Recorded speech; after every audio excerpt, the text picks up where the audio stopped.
The main character was just an average gamer until one day he was suddenly transported into another world, waking up inside the body of the most powerful Demon Queen. This story traces back to when Luffas, once defeated and left with nothing, vowed to bring justice to the world. Years later, she rose to power as an unstoppable conqueror, drawing the attention of a group of heroes determined to end her reign.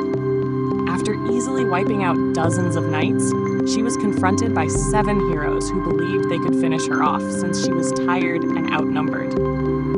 Luffas, amused by their confidence, launched herself at one of them with overwhelming force, knocking him unconscious instantly. The others quickly attacked, thinking she was distracted, but she blocked their strikes and fought back fiercely, even taking down a warrior who hadn't completed his training. Though she took a hit, she recovered instantly and countered another deadly move. Just when she thought she had the upper hand, the first hero she struck returned and caught her off guard. In an instant, she pierced through his chest, only to realize too late that it was a diversion. The 7 combined their magic to seal her away while she was weakened. Before being sealed, she mocked them, telling them they might as well go fight the Devil King Orm. It was then revealed that everything had been a game all along, controlled by a devoted gamer who played as Luffas. Though he lost, he felt satisfied with the experience.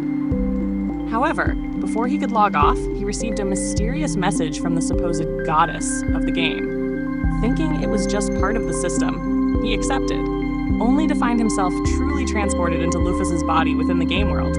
Now reborn as Luffas, he was shocked to discover his new appearance.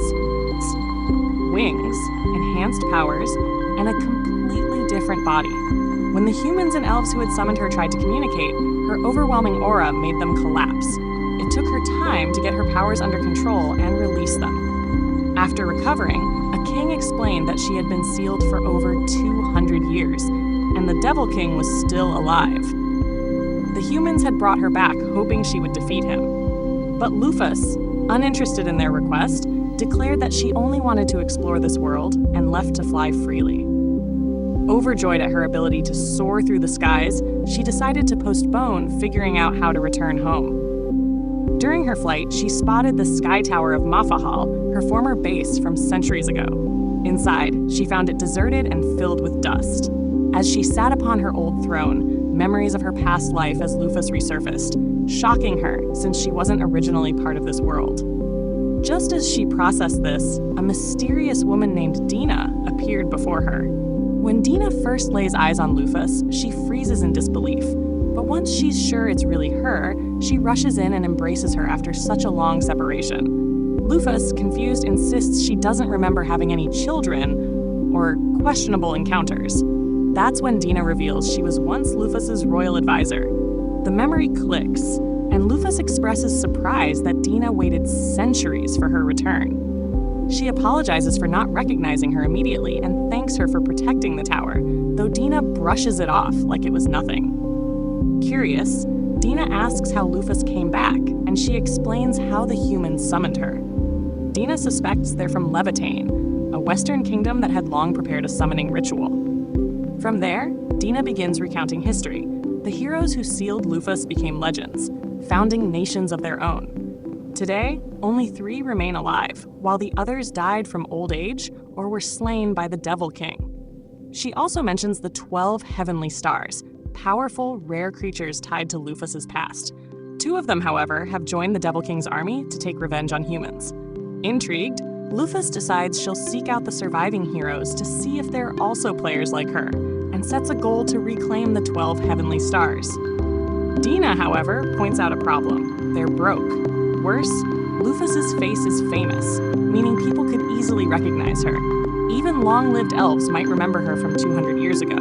With little choice, Luffas accepts Dina's idea of registering as adventurers to earn money. At the guild, she hides her identity under a hood, but her intimidating aura still draws attention. Thanks to Dina, the crowd quickly goes back to their business. Browsing the mission board, Luffas rejects petty requests like finding lost cats, and instead chooses an orc extermination mission with a higher reward. That afternoon, the pair travel to a village plagued by orc raids. The villagers beg for help, explaining their people have been kidnapped. Luffas, disgusted by orcs, agrees to step in. Arriving at the orc's lair, she checks her stats and confirms she's still max level. With ease, she summons blades of magic and wipes out the guards at the entrance. More orcs, including their leader, rush out, but Luffas doesn't flinch. She cuts them down in an instant, dismissing them as slow pigs. The orc leader, furious, launches an attack, but Luffas dodges with speed that leaves him stunned. With a single devastating blow, she ends him instantly, his head bursting from the impact. Victory secured, Dina is left speechless at just how overwhelming Luffas's power truly is. And that's where today's recap ends.